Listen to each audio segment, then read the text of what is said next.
বন্ধুরা, আজকে আমরা কালকে মামার বাড়ি এসেছি।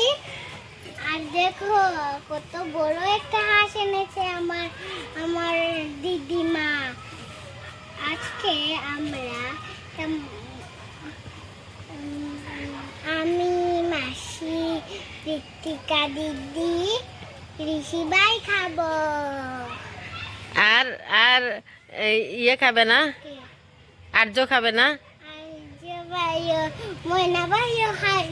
আর স্নেহা দিদিও আসবে, স্নেহা দিদিও খাবে। বলো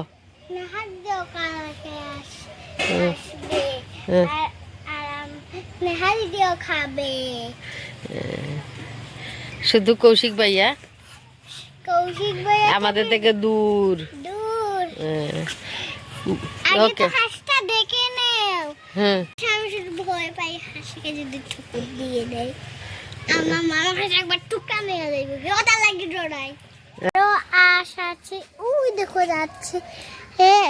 আমরা একটা একটা করে আরো হাঁস খাবো।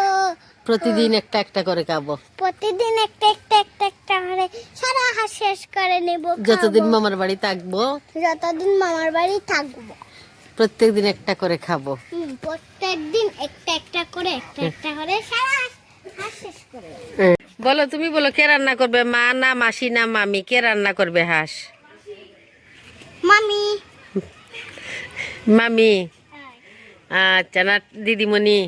মামি। আচ্ছা, ঠিক আছে। প্রিয় বন্ধুরা, শুভেচ্ছা সবাইকে। আপনারা নিশ্চয়ই ভালো আছেন, আর আমরাও বেশ ভালো। এখানে খুব ভোরে উঠে আমি আর আমার ছোটো বোন, আমরা দুইজন বের হয়ে গেলাম হাঁটতে। এখানে ওই বাড়ির পাশেই আমাদের পুকুর থেকে মাটি তোলা হচ্ছে, আর আমরা বাড়ির মধ্য দিয়ে ওই রাস্তা ধরে অনেকক্ষণ হাঁটলাম।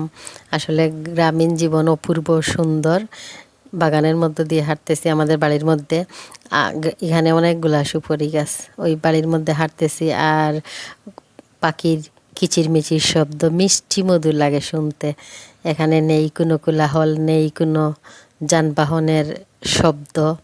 খুবই শান্ত নিরিবিলি পরিবেশে খুব আনন্দ লাগছে, ভালো লাগছে, মনটা একদম শান্ত হয়ে যায়। আর ভোরে উঠে আমরা হাঁটছি তো একটু কুয়াশাও পড়তেছে, হালকা শীতও এখানে। আর দারুণ এক পরিবেশ। তো বাড়ি ঘুরে ঘুরেও দেখছিলাম গাছপালা। আমরা থাকবো এখানে কয়েকদিন, তারপর চলে আসবো, যেহেতু রোজার বন্ধ, বাচ্চাদের স্কুল কলেজ সবার বন্ধ। আমরা সব ভাই বোনরা, দেশে যারা থাকি সবাই বাড়িতে এসেছে, ভাইয়ের বউয়েরা সবাই মিলে অনেক আনন্দে ছুটির দিনগুলো আমরা উপভোগ করতেছি। তো সবাই ভালো থাকবেন আর আমাকেও আশীর্বাদ করবেন। ধন্যবাদ।